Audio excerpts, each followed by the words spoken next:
Hello viewers, my name is Mohammed Zakaria. So today வீடியோல இன்னைக்கு என்ன பார்க்க போறோம்னா அனிமேஷன் லோடிங் பார் எப்படி பண்றது அப்படின்னு சொல்லிட்டு பார்க்க போறோம் யூசிங் CSS. ஸோ நம்மளோட ஃபைனல் அவுட்புட் வந்து இப்படி தான் இருக்கும். என்னோட இண்டெக்ஸ் HTML வந்து நான் VS Codeல ஓப்பன் பண்ணிக்கிட்டேன். VS Codeல ஓப்பன் பண்ணிக்கலாம். தென் ஃபஸ்ட்டு இனிஷியலாக நம்மளோட பாய்லர் பிளேட்டை வந்து இனிஷியேட் பண்ணிக்கலாம். தென் டைட்டில் வந்து அனிமேஷன் லோடிங் பார். என்னோட CSS லோக்கல் CSS ஃபைலை வந்து இன்க்ளூட் பண்ணிக்கலாம். தென் ஃபர்ஸ்ட் வந்து ஒரு கண்டெய்னர் வந்து ஒரு கிளாஸ் கண்டெய்னரில் ஒரு டிவ் எலமெண்ட் வந்து வச்சுக்கிறேன். ஸோ அது கீழே வந்து பார்த்தீங்கன்னா பார் அப்படின்னு சொல்லிட்டு ஒரு டிவ் செக்ஷன் வச்சுக்கிறேன். இது வந்து நீங்கள் என்ன பண்ணணும் அப்படின்னா VS கோடில் ரைட் கிளிக் பண்ணி ஓப்பன் வித் லைவ் சர்வர் அப்படின்னு சொல்லி கிளிக் பண்ணிங்க அப்படின்னா உங்களோட ப்ரௌசரில் வந்து லைவ் சர்வர் ஓப்பன் ஆகும். இங்கே வந்து எக்ஸ்டென்ஷன் பார் இருக்கும். ஸோ எக்ஸ்டென்ஷன் பாரில் லைவ் சர்வர் அப்படின்னு சொல்லி நீங்கள் டைப் பண்ணிங்க அப்படின்னா லைவ் சர்வர் வரும். ஸோ இந்த லைவ் சர்வர் வந்து நீங்கள் இன்ஸ்டால் பண்ணிக்கோங்க. இன்ஸ்டால் பண்ணிட்டு நீங்கள் ரைட் கிளிக் பண்ணி ஓப்பன் வித் லைவ் சர்வர்னு கொடுத்தீங்க அப்படின்னா உங்களோட பேஜ் வந்து ப்ரௌசரில் ஓப்பன் ஆயிரும். ஸோ நம்ம பேஜ் வந்து ஓப்பன் ஆயிருக்கு. ஸோ இப்போ வந்து ஸ்டைல் CSS வந்து நம்ம பண்ணுவோம்.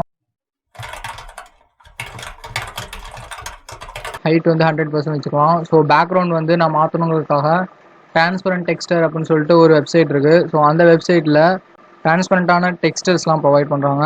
உங்களுக்கு என்ன கலர் வேணுமோ அந்த கலரை வந்து சூஸ் பண்ணிக்கோங்க. சூஸ் பண்ணிவிட்டு அதுக்கேற்ற மாதிரி டிரான்ஸ்பரண்ட் டெக்ஸ்டர் வந்து கிடைக்கும். உங்களுக்கு தேவையான டிரான்ஸ்பரண்ட் டெக்ஸ்டர் செலக்ட் பண்ணிக்கோங்க. செலக்ட் பண்ணிட்டு இந்த CSS காப்பி பண்ணிக்கோங்க. காப்பி பண்ணி உங்களோட CSS பேஜில் வந்து பேஸ்ட் பண்ணிக்கோங்க. தென் டிரான்ஸ்பரண்ட் டெக்ஸ்டர் அப்ளை பண்ணதுக்கப்புறம் நம்மளோட கண்டெய்னரை வந்து டிசைன் பண்ணுவோம். நான் வந்து டிஸ்பிளே கண்டெய்னரை சென்டர் கொண்டு வரணுங்கிறதுக்காக நான் ஃப்ளெக்ஸ் பாக்ஸ் யூஸ் பண்ணுறேன். உங்களுக்கு ஃப்ளெக்ஸ் பாக்ஸ் தெரியலனா நம்ம வீடியோவில் சீக்கிரமே போடுவோம். So wait and watch. இப்போ கண்டெய்னரில் டிசைன் பண்ணியாச்சு. தென் கண்டெய்னர் முடிச்சதுக்கப்புறம் பார் அதாவது பார் கோடை வந்து நம்ம டிசைன் பண்ணலாம். வித்து வந்து நான் மெஷர் பண்ணுறதுக்காக கால்சி அப்படின்னு சொல்லிட்டு CSSல ஒரு ஃபங்க்ஷன் இருக்குது. அதை யூஸ் பண்ணிக்கிறேன். 113 பிக்சல் ஸ்டார் 3 ஆர் 4. பட் நீங்கள் இந்த ஃபங்க்ஷனை யூஸ் பண்ணுறப்ப ஸ்பேஸ் இருக்கணும். கொஞ்சம் நான் கேர்ஃபுல்லாக பார்த்துக்கோங்க.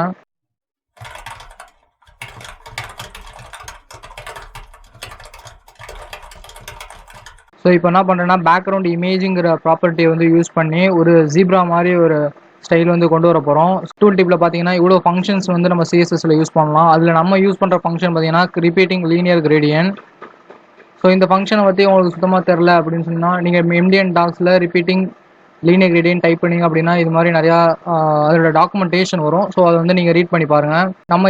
நம்ம என்ன யூஸ் பண்ணுறோன்னா ஸோ இது மாதிரி ஒரு எக்ஸாம்பிள் தான் யூஸ் பண்ணுறோம். ஸோ இந்த எக்ஸாம்பிளை எப்படி கொடுத்துருக்காங்கன்னு பாருங்கள். ஸோ அதே மாதிரி நம்ம என்ன பண்ணுறோம் அப்படின்னா ஃபர்ஸ்ட் வந்து ஆங்கிள் கொடுக்கணும். ஸோ அதனால் என்ன பண்ணுறோம் அப்படின்னா 45 டிகிரி ஆங்கிள். தென் ஆங்கிள் கொடுத்ததுக்கப்புறம் டிரான்ஸ்பரண்ட் பண்ணுறோம். டிரான்ஸ்பரண்ட்னா பேக்ரவுண்ட். ஓகே, பேக்ரவுண்ட் வந்து டிரான்ஸ்பரண்ட். தென் கலர் வந்து இந்த இடத்துல வந்து நம்ம கொடுக்கணும். நம்ம என்ன கலர் கொடுக்கலாம் அப்படின்னா அதே நம்ம டிரான்ஸ்பரண்ட்டாக இருக்கட்டும். டிரான்ஸ்பரண்ட் மீன்ஸ் ஒன்றும் இல்லை, பேக்ரவுண்டில் என்ன கலர் இருக்கோ அதே வந்து அப்ளை பண்ணிக்கும். தென் அதோட வித்து பார்த்தீங்கன்னா 40 பிக்சல். தென் நெக்ஸ்ட் என்ன பண்ண போகிறோம் அப்படின்னா நம்ம வந்து ஸ்டாண்டர்டாக ஒரு கலர் வந்து அப்ளை பண்ண போகிறோம். எல்லோ கலரோட வித்து அப்படின்னு சொல்லி பார்த்தீங்கன்னா 40 பிக்சல். ஓகே, 40 பிக்சல் வந்து வச்சுக்கலாம். ஸோ சிமிலர்லி அதே மாதிரி என்ன பண்ணுறோன்னா அந்த கலரை வந்து இருக்கிற கலரே காப்பி பண்ணிக்கலாம்.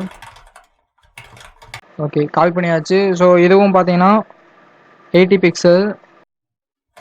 இது மாதிரி ஒரு ஸ்ட்ரக்சரில் நம்ம என்ன பண்ணியிருக்கோம் அப்படின்னா டிரான்ஸ்பரண்ட் இமேஜ் வந்து பேக்ரவுண்ட் க்ரியேட் பண்ணியிருக்கோம். ஸோ அதுக்காக 45 டிகிரி அண்ட் டிரான்ஸ்பரண்ட் பேக்ரவுண்ட் வந்து டிரான்ஸ்பரண்ட் அண்ட் மறுபடியும் பேக்ரவுண்ட் டிரான்ஸ்பரண்ட் அண்ட் 40 பிக்சல் கொடுத்துருக்கோம் ஃபார் கேப்ஸ். அண்ட் கலர் வந்து கொடுத்துருக்கோம் ஃபார் ஸ்ட்ரிப்காக. இந்த லீனியர் கிரேடியன்ட் எது வரையும் இருக்கும் அப்படின்னா இன்ஃபினிட்டி மாதிரி இருக்கும். ஸோ நம்மளோட இதில் பார்த்தீங்க அப்படின்னா ஒரு ஸ்ட்ரிப் மாதிரி ஒரு பேக்ரவுண்ட் இமேஜில் நமக்கு கிடச்சிருக்கு. ஸோ இதோட பேக்ரவுண்ட் பொசிஷனை வந்து நம்ம மாற்றுறது மூலமாக பேக்ரவுண்ட் பொசிஷனை மாற்றுறது மூலமாக உடனே என்ன ஆகும்னா சைடில் வந்து அது வந்து மூவ்மெண்ட் ஆகும். ஸோ வந்து நீங்கள் நல்லா வாட்ச் பண்ணிங்கன்னா தெரியும். ஸோ அதோட மூவ்மெண்ட் மட்டும் இருக்கும். ஸோ நம்ம இந்த பேக்ரவுண்ட் பொசிஷனை வச்சு நம்ம இதோட அனிமேஷன் வந்து கிரியேட் பண்ண போகிறோம். அனிமேஷன் கிரியேட் பண்ணுறதுக்கு உங்களுக்கு ஆல்சோ கீ ஃப்ரேம் தெரியும். ஸோ கீ ஃப்ரேமில் என்ன பண்ணுறோம் அப்படின்னா ஸ்லைட் அப்படின்னு சொல்லிட்டு ஒரு அனிமேஷன் வந்து கிரியேட் பண்ணுறேன்.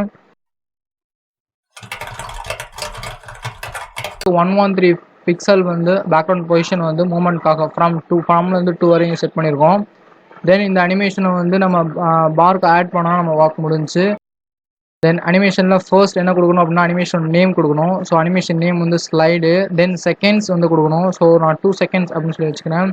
தென் எப்படி இருக்கு, அதாவது லீனியராக இருக்கா சொல்லிட்டு அது மாதிரி ஆப்ஷன்ஸ் வந்து நான் ஷார்ட் ஹேண்ட் ப்ராப்பர்ட்டி வந்து யூஸ் பண்ணுறேன். ஸோ லீனியர் முடிச்சுட்டு அது வந்து லூப் இன்ஃபினிட்டி மாதிரி இருக்கா அப்படின்னு சொல்லிட்டு, அதாவது இன்ஃபினிட்டி மாதிரி இருக்குமா இல்லை சிங்கிள் ரொட்டேஷனை முடிஞ்சுமான்னு சொல்லிட்டு கொடுக்கணும். ஸோ அந்த ஆப்ஷன் வந்து நான் என்ன கொடுக்குறேன்னா இன்ஃபினிட்டி கொடுத்துக்கிறேன். ஸோ ஒன்ஸ் முடிஞ்சிச்சு அப்படின்னா மறுபடியும் ஸ்டார்டிங் வந்து வரும். ஸோ நம்மளுக்கு இப்போ கடைசியாக நம்மளுக்கு பியூட்டிஃபுல் அனிமேஷன் வந்து நம்மளுக்கு கிடச்சிருக்கு. வீடியோ பிடிச்சிருந்தா லைக் பண்ணுங்கள், கமெண்ட் பண்ணுங்கள், ஷேர் பண்ணுங்கள் அண்ட் மறக்காமல் சப்ஸ்கிரைப் பண்ணிக்கோங்க. தேங்க்யூ.